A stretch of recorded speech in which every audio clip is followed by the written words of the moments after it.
Good evening. My name is Deidre Kennedy, and I'm from the Pacifica Historical Society, and today's hostess of the show, Footprints of Pacifica. This is the weekly show where we discover and explore the lure and lore of scenic Pacifica, its character and its characters. The focus of today's show is the surfer who rescued Santa, and our guest is Guy Kaczynski. Welcome, Guy. Hi, thank you.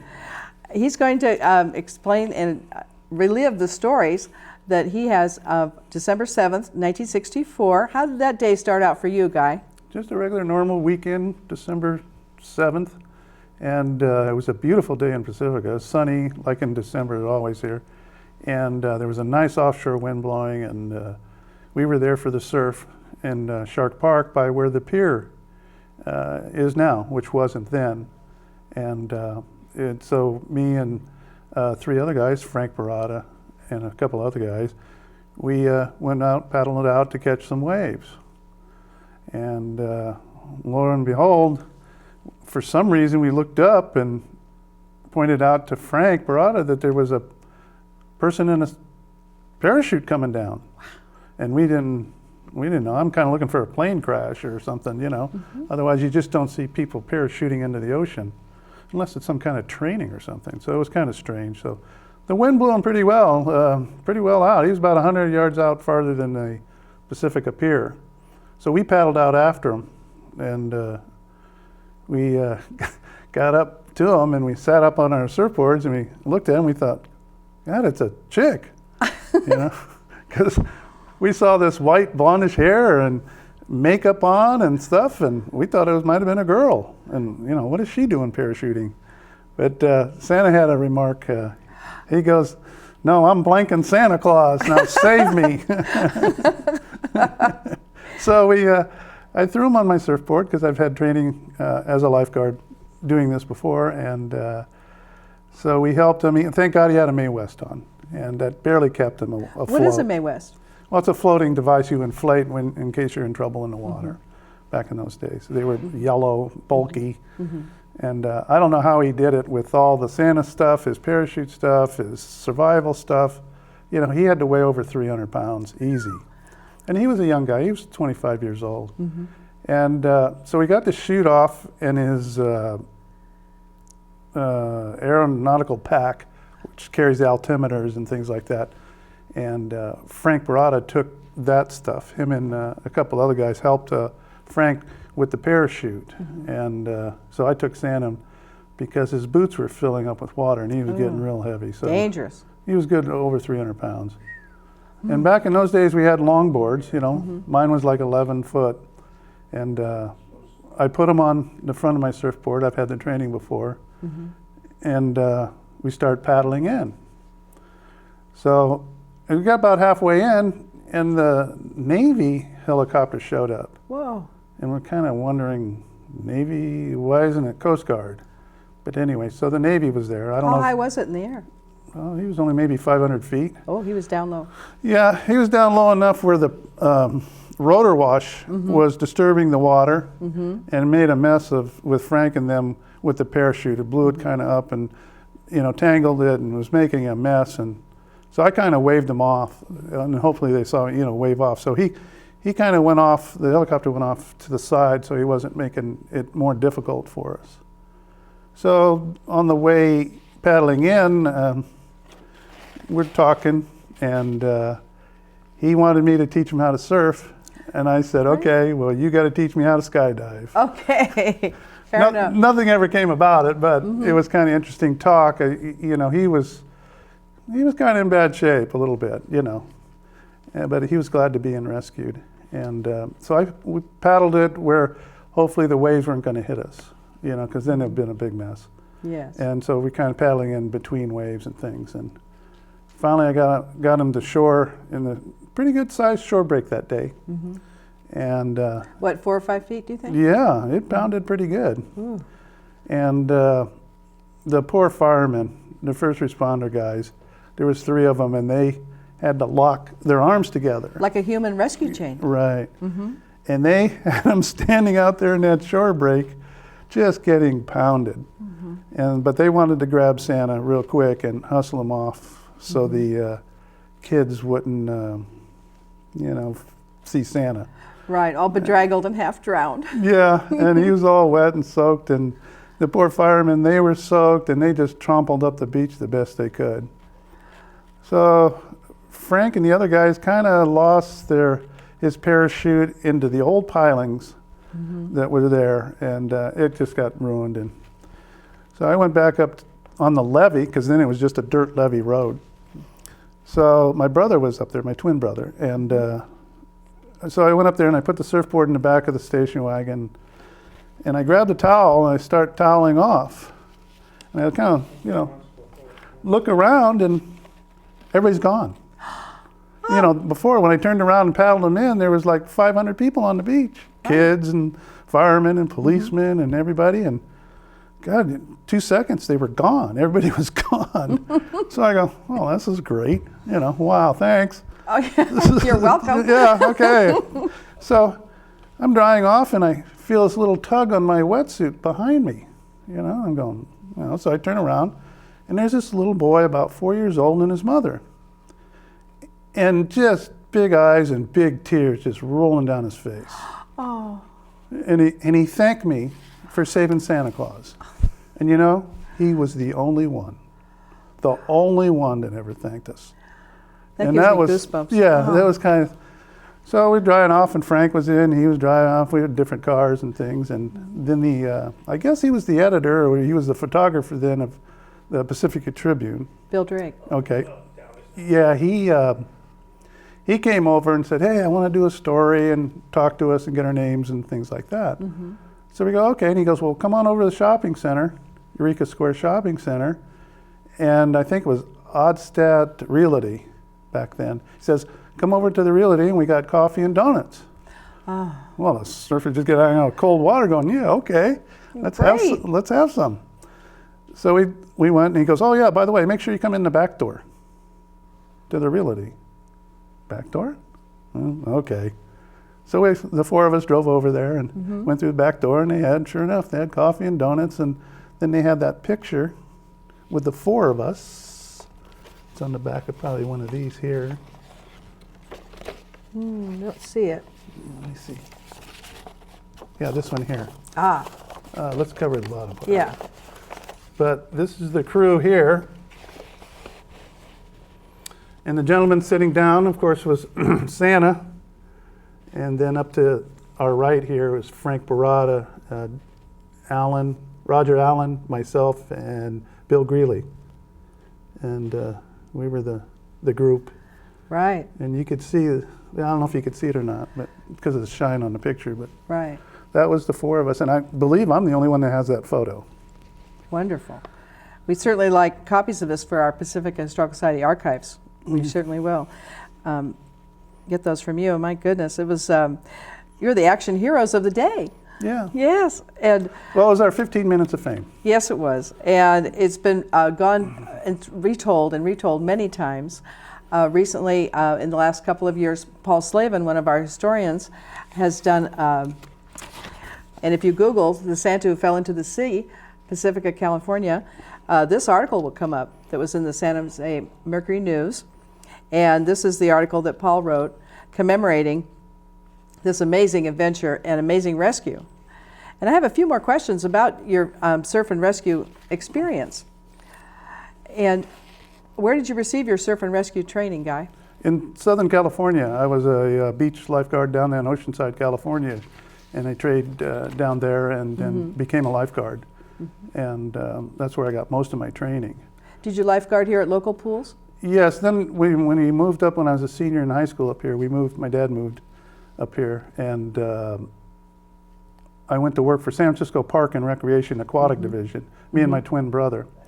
And I worked all the pools in San Francisco, and mainly worked the beaches because they paid more. Right, There was China Beach or Phelan Beach, right. and there's Flyjacker Pool was considered the beach. Flyjacker pool. Which was a huge pool. It was a Huge. beautiful I remember. thing. Oh, it even had seaweed on the edges of the gutters. I remember the moss and the seaweed on the edges of the gutters. Yeah. And it was terrible water. The I water had to was, clean those gutters once. I know you Yeah. did. And then we worked Lake Merced, Right. which everybody's kind of, what, Lake Merced? And that was because of the kids going fishing on the little piers. Right. You know, it's a city park, and Sure. they're responsible. So Right. those were the beaches, and then of course in San Francisco is all the pools, Balboa, and it was Larson and Mission and Harrison and McLaren Right. and North Beach. That was my favorite pool. I love Yes. that one. And there was a couple more pools in Balboa system. And, What a wonderful way to incorporate your surfing, your love of surfing, and just you were a water baby. yeah, yes. And I did that when I was going to college. You know, kind of help support. I had my own. Me and my brother had our own place, so we support ourselves with. I had 2 jobs and going to school and trying to fit surfing in, and yeah, so Good times. oh, it was. Have you used your surf and rescue training since then? Not really. I did help a guy the other day rescue him from a burning boat. Whoa, that counts. In Half Moon Bay, you know, the harbor. A few things like that, you know, just got in there and took charge. And It never leaves you, does it? no, Right. the thing that really burned me was my first year lifeguarding in Southern California. I missed my first mock rescue, Wow. and boy, things didn't go over too big. So ever since then, pretty attention. Yes. You know, get it going. And when you save people, they don't. 2 things: they don't yell for help, and they don't thank you. And you notice A that. few do, but a couple have. But I wonder most if of they're the in time. shock. What do you think? It might be Embarrassment. embarrassment. Fascinating. I had one guy in Aquatic Park actually raise his hand and yell for help. Now those are the guys you kind of love because okay, and you know I paddled out and got him. Right. But yeah, most of the time, it's fatigue with children. Sometimes they get tired and they're trying to swim in through the shore break and they just get tired and They don't know to swim Yeah. sideways. yeah, Right. they don't know to let them carry him out and, Right. and swim out of it. But yeah, it was pretty interesting. And then there's a pool in San Francisco called Rossi Pool. Yes. And the thing, it was built wrong, was that when you come out of the locker rooms, you're supposed to come out in the shallow end. Well, at Rossi, the men's comes out in the deep end. So all the boys, they go and the first thing they do is they run across and they jump in the water. Oh no. So I used to just stand there and just Right. yank them out. So, Oh, that was a dangerous yeah, setup. construction error. Yeah. It truly was. My Yes. goodness. Well, thank you so much for that wonderful story about how you've rescued Santa. We'll talk more in a moment. Now we're going to take, I think, our very first commercial break. The Pacifica Coastside Museum is now going to be opening in the historic Little Brown Church building at 1850 Francisco Boulevard at Salada Avenue. 15 years in the making. We've worked very hard fundraising and also gathering wonderful things for exhibits that will be shown. We'll be open Tuesday, Thursday, and Saturday from 1 to 4 or by appointment. And we certainly hope that members of the Pacific Coast television community will come by and see our new museum. You can have updates on our exhibits at pacificahistory.org. And please like us on Facebook at Pacifica Historical Society. We'll feature a gift shop at the museum, and we'll have all kinds of wonderful things, great gift ideas, and there'll be things of historic interest for sale there as well. And especially interesting is our Pacifica Jack cheese that will be for sale at the gift shop. The Pacifica Jack cheese has an interesting story. Years ago, in the late 1880s, the Maury family were at Maury Point, and they had a roadhouse there and a wonderful place for people to stop and have a meal or even spend the night. Mrs. Maury had 22 rooms that she featured filled with antiques, and she had even crocheted doilies for the bureaus. And she had a farmer cheese that she had brought from her Italian family in northern Italy. It was a mild cheese, just very creamy. And this cheese she was helped. She made it with the rennet from her young calves that were there on the property, and a worker had helped her in that cheese making process. As there being large pans of milk that need to be cured, and it's heavy work. And so later he went south to Monterey with this cheese recipe, and I think we all know what happened after that. But we really truly know that that cheese began here in Pacifica. So please purchase the cheese at our gift shop at the Pacifica Coastside Museum.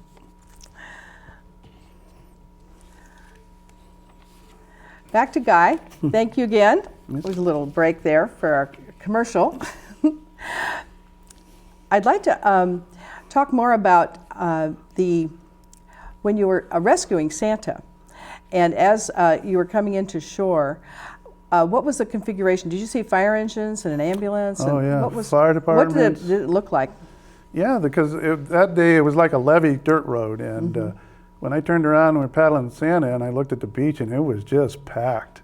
It was like 500 people, you know, and there were police cars and other people and kids on bicycles, and gee, it was really a big crowd. I go, oh, gee. Some numbers put it at 1,000 at the shopping center, and then few of those came down to the actual beach when they saw that Santa had been carried away by the offshore winds. Yeah, like I said, it disappeared when they yanked Santa Claus in the ambulance and left. That place was vacant in about less We than have 20. members of our historical society who had taken their children down there, and they saw that Santa had gone into the ocean. They went home. They said, well, I guess no Santa, no candy, let's go home. And so they went home. And Kids. so other ones, however, stayed around. They went back up to, what happened after the realty? Was there an alternate Santa? Yes, but I didn't really get to meet him, but they, I think a local hardware helped outfit him, and they were scrambling to do something for the kids. Oh, sure. And I think they got a bunch of candy for him, and he went out into the shopping center and was classified as a helper. Right. Of The course, show must go on. Yeah, they kept us undercover in the back room, so Sure. we didn't get to go out the front door. Okay. But key to Santa's survival was this team, this rescue team that helped. Well, that was the four of us, and long. Thank God for longboards then. Yes. Because if it had been a short board, it would have. Well, I would have put him on the board, the short board, and swam. Kind of pushed him swim in. But thank God it was longboards then. Years later, the story's being retold, and here's an article from 1974 that shows a photograph taken by Guy Kaczynski of a surfer leaping off the freshly completed pier. And why did they do this? Well, so you don't have to paddle through the surf because that's why. exhausting. Oh, yes. And I used to do the same thing when I was in Southern California. Okay. And you did it before the lifeguards came on duty. Sure. And we used to jump off the pier, and then you're automatically out there. Right. Pass the break. So I was there that day, and it was with a camera, and I saw these two surfers walking out the pier. Well, I knew what they were going to do. Oh, right. So I just lined up for the shot, and first came the two surfboards off the end, which I had a picture of that Okay. also, and then I got this guy jumping off the pier. That's great. And then I took the picture, about a week later, I took it into the Tribune and saw the editor, and I showed him, I go, hey, if you're interested, I'll show you the picture, and you can publish them if you want, Yes. So he was looking, he goes, yeah, we might use it. I said, okay. And so he goes, well, let me write down your name and address and all that stuff. And he wrote down my last name, and he goes, wait a minute. This name rings a bell somewhere. Yes, sure does. And then I reminded him, and he goes, Yes. oh, you made the Pacifica Tribune famous that day. Yes, you made the city of Pacifica famous too. Yeah, We were a 'cause- young city then, only 6 years old. Yeah, it went, well, I heard a bunch of newspapers and magazines around the world. As far away as Japan and Germany, they had run the story I'd heard. He put it on the Newswire. Bill Drake had put it on the Newswire. And so that's what we know about that. And then even later on, it's still being told in 1977. Here's a copy of the Sea Urchins. This is a beloved Sea Urchins column that ran for years and years and years in the Pacifica Tribune. And it was always a mystery who authored who was Sea Urchins. And as a family friend of the Drakes, of course, I'm vowed never to reveal that. But the story is being retold again, and Guy's kind enough to share these things with us.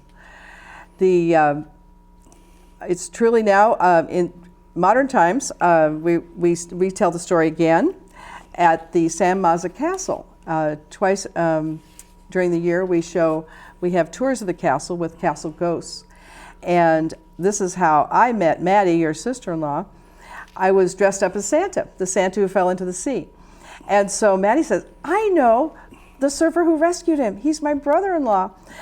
And so I said, well, we have to have him on our show. And so we're so thankful that you've come to be with us tonight. And at the retelling of the Santa story, dressed in a Santa suit with a bag of candy, I asked Maddie how accurate was it, and she said that's the story Guy tells.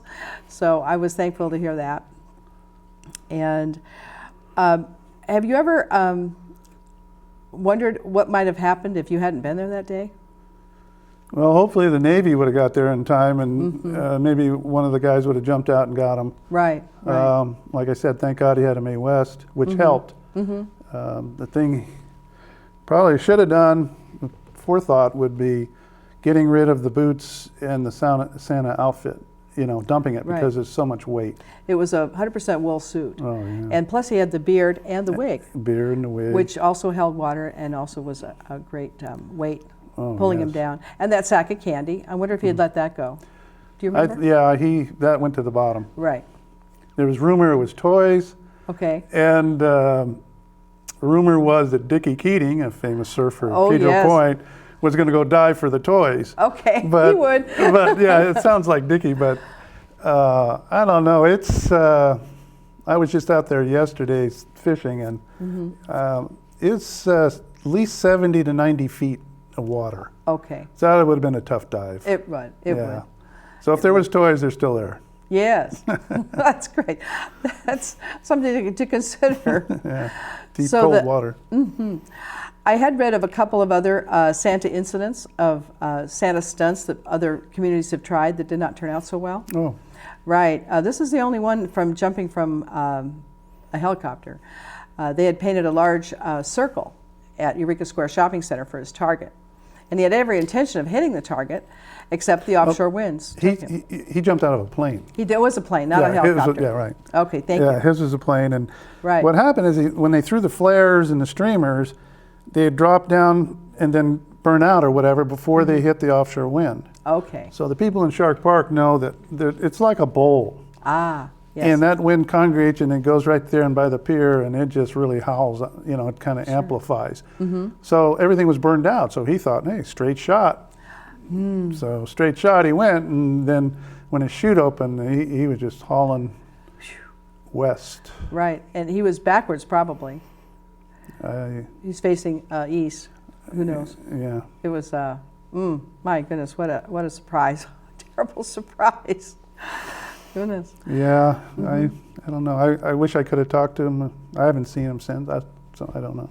It would be interesting to have a reunion. Let's see, that was 1964, so 2014, let's do some subtraction there. And then No, he's got to be 75. Yeah. Paul did speak with him when he wrote this article. Oh, okay. Right. Yeah, right. Yeah. Right. Paul. Ron Young was his name, Yeah. the Santa's name. Well, Paul only got one thing wrong in his article. That's pretty good for an article. Yeah. Yeah. He said he went south. Ah, He didn't go south. He went west. west, He yes, was going to that's true. Honolulu. Okay. On his way, Yeah. on his way. Goodness. Do you still surf? No, I don't. My No? twin brother still does. Okay, And no, the water's just a little bit too cold. I agree. I went into after surfing. I went into catamarans, Okay, Hobie cats, and I enjoyed that. And then when I lived in Pacifica, I used to chase stripers on the beach. So and I wore a wetsuit there, sure. and now I fish offshore fishermen for salmon and tuna and rock cod. So I'm still a water guy. Yes. What's Yeah. your largest fish you've ever caught? Well, that'd be bragging, wouldn't it? Oh, no, it's not bragging. It's historic. It's a historic fact. Oh, probably 30-pound salmon, 45-pound tuna. Beautiful, You know. beautiful. Oh, that's wonderful. But I catch what I eat. I don't overtake. And so, Right, right. Yeah. The way it should be. So me and the wife, we smoke the salmon and we can our tuna, and I smoke the tuna also. Wonderful. So yeah. Wonderful. That's an excellent use of the resources we have here in Scenic Pacifica. We also have, we're going to have, one of the exhibits will be History of Surfing at the new museum. And Steve Brown is the curator of that exhibit. He's also our cameraman this evening. And the another exhibit will be the Portola Expedition. An exhibit by our audio engineer, Jerry Crow, will be the Ocean Shore Railroad. And another exhibit will be on the new tunnels. So we'll have 4 exhibits at the new museum that's opening soon.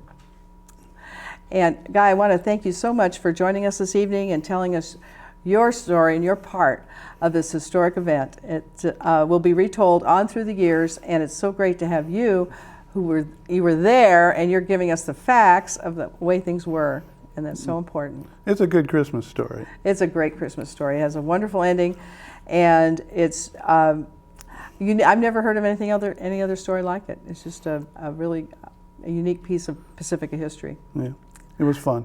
It was. Thank you again. And so, wrapping up this evening, thank you very much for joining us. And we'd like to offer a membership in the Pacifica Historical Society. Simply go to our website, pacificahistory.org, for our membership form.